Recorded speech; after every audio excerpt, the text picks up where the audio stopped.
Pierre Polievre, and he is responding to the report on the Emergencies Act. Let's listen in. Hurt the confidence of public in our institutions and of healthcare. It's not a risk that we can take lightly. It's time to finish with the division and distractions.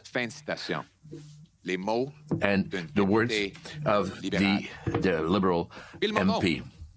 And the former Minister of Finances of Justin Trudeau said that the Prime Minister used the question of vaccines to divide the people during the electoral campaign. By doing this division, Justin Trudeau caused the emergency that we saw in Ottawa. It is him that caused a problem and protests that were not necessary. Once again, the report of the Commission, Trudeau, said that the comments of Trudeau, the insults that Trudeau used against the population, served to energize protesters and harden their determination and make them even more angry against the government authorities. The Prime Minister joined. The joint Prime Minister Chrystia Freeland said that COVID was an opportunity, political opportunity, and it's true. And Justin Trudeau used it that way. It's unfortunate. Me, I would take another approach. I will unite people. I will listen their stories and try to understand their sufferings. Instead of attacking people that are suffering, why not address their problems? I will eliminate the carbon tax to make fuel and groceries more affordable. I will control the expenses to limit the inflation caused by the government so that people can eat and pay the cost of housing. We will build more houses so that our youth have somewhere to live. And when there's a crisis of health, we will listen all the voices and permit the maximum of personal freedom in the choices of health. That's how we can avoid these type of crisis caused by Justin Trudeau. Speaking of crisis, today we're learning that our services of information warned the government during the years of the government, foreign government was doing. He says he's not aware, and our service of information wrote reports after reports, and they shared these information with other government allied, like UK, Australia, and New Zealand, United States, but without informing the Prime Minister. He says never had the occasion to know. It's not true. Justin Trudeau knew that China was trying to rig the elections, and he accepted because this was in his favor.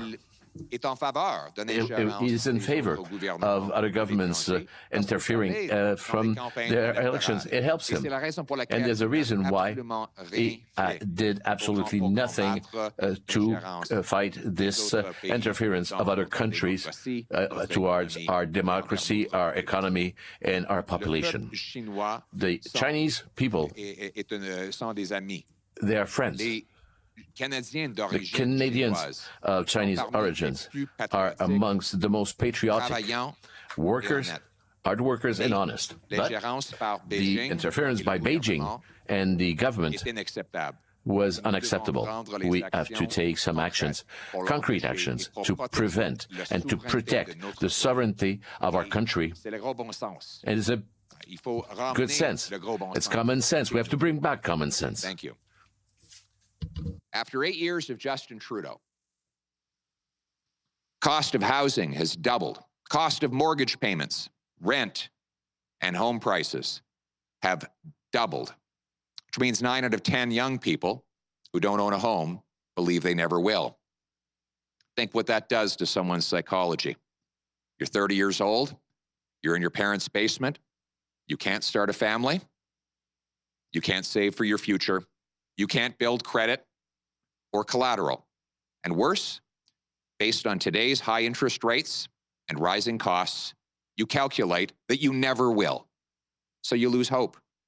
Worse, many homeowners are losing their houses because interest rates are going up after 8 years of Justin Trudeau, despite the fact that his government said they would stay low for long.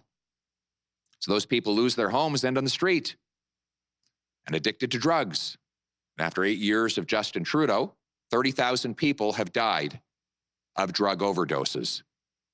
Crime rages as more and more violent acts go unpunished, with a 32% increase in violent crime after 8 years of Justin Trudeau.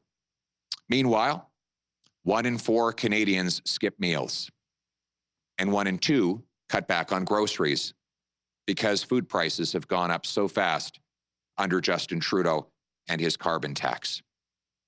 People are walking into food banks, asking help with medical assistance in dying, not because they're sick, but because they're hungry and miserable after 8 years of Justin Trudeau.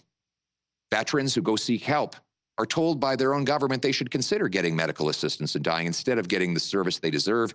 And finally, the government says that all those people suffering from mental health, understandably, with how badly things are going, the government says they should use medical assistance in dying. This is the hopeless state that Justin Trudeau has created. In Canada today, after 8 years of Justin Trudeau, everything feels broken. But instead of fixing those things, or at least taking responsibility for breaking them, the Prime Minister seeks to divide and distract. See, he thinks that if you're afraid of your neighbor, you'll forget that you can't pay your rent. If you're afraid of a trucker, you might forget that you're hungry and take your eyes off of the guy who caused the problem in the first place. Now, don't take my word for it. This is what a Liberal MP said when he commented on the Prime Minister's conduct. Stop dividing Canadians. I'm quoting, stop dividing Canadians. To stop pitting one part of the population against another. I can't help but notice, with regret, that both the tone and the policies of my government changed drastically on the eve of and during the last election, from a positive and unifying tone to a decision was made to wedge, to divide, and to stigmatize. I fear that this politicization of the pandemic risks undermining public trust. That is Conservative Party leader Pierre Polievre responding to the report on the Emergencies Act, which was released earlier today, and we'll have more on this throughout the evening.